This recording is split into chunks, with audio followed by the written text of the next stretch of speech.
Okay, let's bring in Francesco Rizzuto, Professor of Law at the University of East London. He joins me from Liverpool. Welcome, Francesco.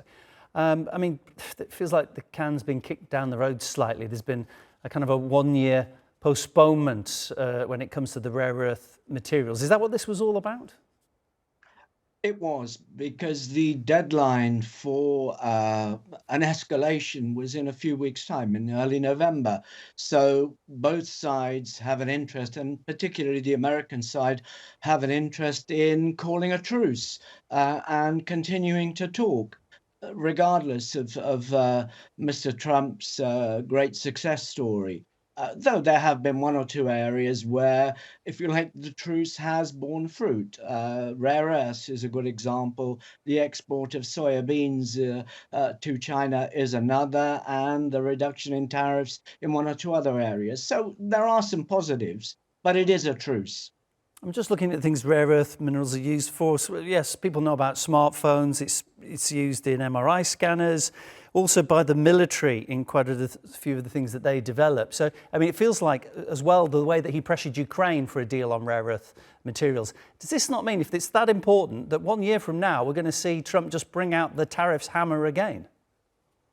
And the Chinese will respond accordingly. This is an amazing weapon in the hands of the Chinese, by the way. They dominate rare earths, and it will take the United States a great deal of time, if ever they can get their hands on rare earths in the Ukraine. Of course, there's the other option, though it's much more expensive and longer term, which is Greenland. But the Chinese really do hold a very, very important card here, and they can retaliate with that. And that's very worrying, not just for the United States, but for Europe as well. The other thing is that, Xi Jinping knows what's coming down the road. Now, he knows that it's so likely 12 months from now that Donald Trump's going to come with an aggressive approach to try and get what he wants. So presumably they're going to prepare for this. Of course, of course. Look, it's Trump that has blinked. The Chinese responded with increasingly heavy-duty weapons, if you like, against Trump's aggressive approach, unlike the Europeans. And it's paid dividends, because the Chinese have got something that the Americans want and that actually the West needs. So, the Chinese are in a very strong position here, a very, very strong position, and that's not going to change anytime soon.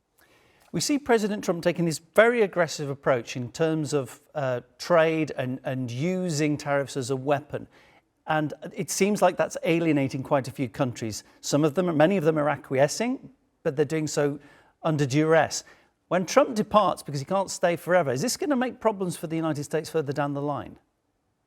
It depends on who replaces Trump. If it is, if you like, Trump version number 2, let's say Vance, this is going to continue, because if it appears to be working from a purely American perspective, if they're generating a great deal of income, if companies from outside the United States are lining up to invest and produce in the United States, they could well continue with that policy. Of course, the crucial thing we must bear in mind is, what will the United States' relationship with Russia be when Trump disappears? Will it be similar to the Trump attempt at rapprochement with Russia?